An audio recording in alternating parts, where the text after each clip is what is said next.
बढ़ावा चला रुक जा। वही मैं एक गाना ना रह इटा ठे भैया भैया चली। हाँ हेलो दोस्तों हाथी बाबा हेलो दोस्तों नमस्ते प्रणाम आप सभी का स्वागत है हमारे YouTube चैनल पर अजीत पेंटर हैदरगंज में।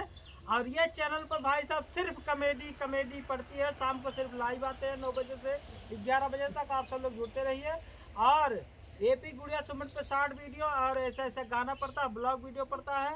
और राजेश सूर्या सुल्तानपुरिया के चैनल का आप सब लोग सपोर्ट करिए। और आर के कमलेश श्रद्धा, इधर हमारी भाभी आई है अनीता समंता, इधर एक भाभी हमारा आई है गुड़िया नागर 09 जो अभी गाना गा रही हैं। 2 गाना हो गए भाई साहब, तीसरा का गाना होने जा रहा है। आप सब लोग सपोर्ट करेंगे तो सारा गाना आपको सुनने को मिलेगा। और इधर लाडो सुपरस्टार भाभी जिनका चैनल परसों मोनेटाइज हुआ था। इधर है हमारी नीलम कुमारी हरिओम अहम हैदरगंज। आप सब लोग सारे चैनल को बता दिए हैं। आप सब लोग हाथ जोड़ के करबद्ध निवेदन है सभी चैनल को आप सब लोग सपोर्ट करिए और अच्छा गाना सुनिए।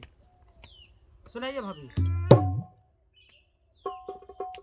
हरि बलमी तो हरे हमारे हो हरि सजन तो हरे हमारे कहाँ चली जाई